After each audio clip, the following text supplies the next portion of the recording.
in the field, it's doing everything that we wanted. We aren't getting the wheel marks behind. We're getting good even seed depth. It's also with individual Coulter depth control. If you're struggling behind the wheels, you can always put it in a bit, because every Coulter is individual depth.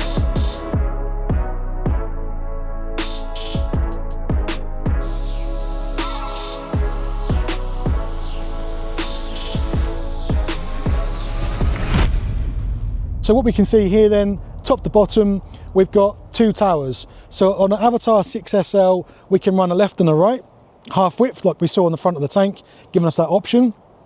But also when we come to selective hosing, and that selective hosing means, for example, one tower would feed every other row, and then the other tower would then fit in and feed the other rows. Or what you can also have on here is no front tank, no towers, and then you can have two 400 litre mini drill hoppers that are mounted on the rear here if you are purely doing small seeds or a smaller acreage or cover crops options, SFI and things like that. As we come down, you'll start to see on the tower there, so we've got the tall tower, we've got the tall blocks, that's our tramline valves, so no preamp markers, but we can do the tramline option, or we can have seed flow sensors as well as the tramline valves, so the blockage sensors on the drill itself. And then as we come into the machine itself, we offer a 4 and a 6 metre working width at the moment on this chassis. And as we can see, this at the moment is a 6 metre SL. When we look at the front of the machine, a couple of things to point out here. Nice little features we've got. We've got the handles, which can be tucked away nice and neat on this silver bracket there. We've got the dials for hydraulic pressures, which is quite clearly visible from the cab. And then we also got this hydraulic weight transfer system on the bottom there. So what happens there is when you engage the hydraulic Coulter pressure or the hydraulic arm pressure, it gives us more Coulter pressure into the machine, and that is done by pushing up on the arms here, and then it just then pushes back onto the machine itself to give us the extra Coulter pressure that we might need on here. Just to talk about the Coulter pressures ever so quickly, we are on our trailed units up to 350 kilos. On this machine itself, it's up to 240. So we are able to direct drill in certain conditions when it comes to direct drilling, and also obviously into min-till and things like that. We're very comfortable with our pressures there. Coming down the machine itself, we've got these row cleaners. Now the row cleaners, we can set aggressiveness and also how much we are penetrating into the trash by purely through the spaces here. So we are for less and more. For example, if we want to engage the row cleaners themselves more, we take some spaces out. This allows the ram to come in, and then we can allow our row cleaners to engage. Now it's very important that these are away from the Coulters, because if it does hit anything in particular like a rock or is very, very cloddy, we're not then affecting any sort of seed delivery by the Coulter itself, because it's all separate. And also we then got fine adjustments on them themselves, where we can be in and out a bit more when it comes to wear, or depending on what sort of conditions we're trying to clear our path for our Coulter. Option wise on this itself, so these come with 3 different types of discs depending on what sort of trash we're trying to deal with. And then we've got this, what we call this depth limitation wheel here, so that's for sort of light saws if you like, so it stops it burying itself into the ground. As we come back through the machine itself, so the actual Coulter itself here, so this Coulter is from the 12 metre drill, is from the trailed 25 centimetre row spacing drills, so it shares exactly the same components as our drills that are on 25 centimetre row spacings. And with the Avatar SL itself, we can do 25 or 30 depending on what our customer is looking to achieve. But in the Coulter itself, they are all individually mounted on the arm, so cast onto rubber mounts. They're all independent, so if you do have any contouring in the field, it's able to follow the contour. The Coulter itself in here, it's very simple in respect to there's no greasing points in here. The bearings are all sealed. It's a Horsch design bearing. There's nothing in here to really have to manage itself, apart from some bushes as it wears.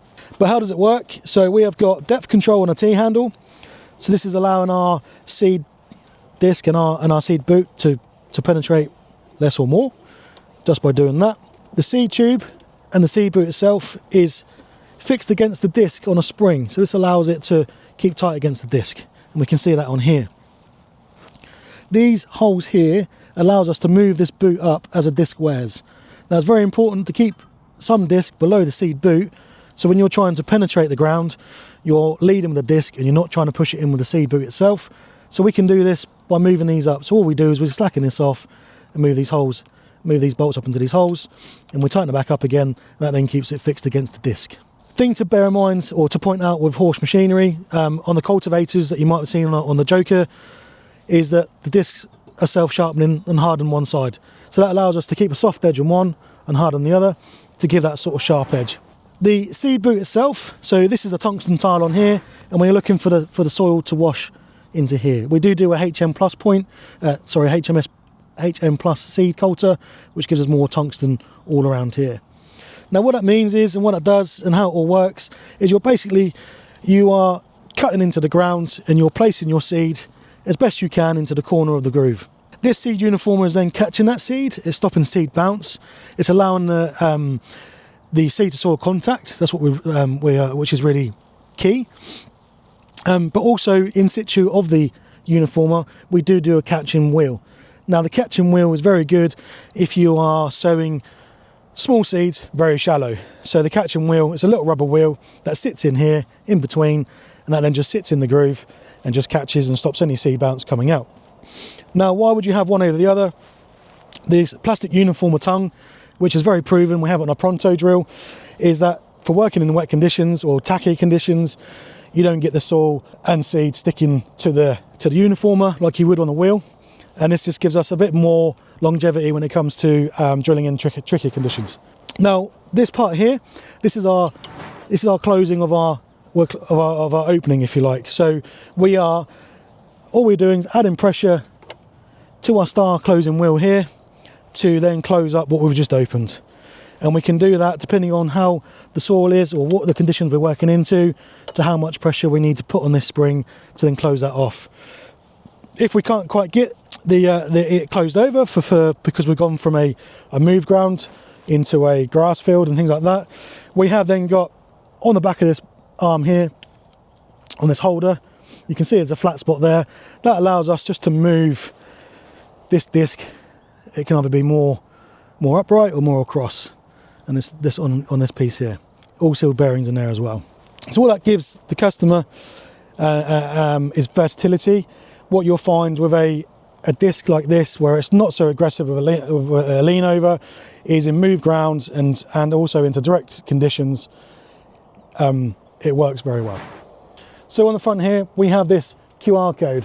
Now on these machines coming through for 2025, what you can do as an operator is you can jump out or get to your machine and scan it, and what that will do, it'll go through to your phone and it'll bring up your parts manual, it'll bring up your Horsch documents, which will be your operator's manual, and also it'll take you through to a parts portal, which will be a 3D copy of your actual machine. So if you're missing or you've broken something, you can go to it, find it very quickly and take it to your local parts man. Pressures we can change from the cab, so hydraulic Coulter pressure, we can actually do that on the move. And then for 2026 we will have an option called Auto Force. So Auto Force is it's a current technology that we use on our maze drills that we're now going to offer on the Avatar and our Certos, and that's the ability to add or take off pressure on the coulters themselves as the machine goes across the field, and it does that itself without any human interaction for that part. But the versatility of the Coulter down here, at the moment we're showing you with closed depth wheels. We do offer a spoked depth wheel for tricky conditions, a closed depth wheel for stony land. We can also offer you a hubcap, so if you go for a spoked option on the wheel, we can then offer a hubcap to then give you that closed option. So that, again, the flexibility there, depending if you're contracting or you've got variable soil types of how of what you may or may not need on the depth control wise on the wheel here. And then a lot of our customers we see using them as drills. So they're not just a direct drill, they are being worked into min-till ground, into cover crops after harvest, because of this disc angle here. So it's very subtle, but it's allowing the soil just to move around the disc as we penetrate, rather than trying to force it open too much or having it laid flat.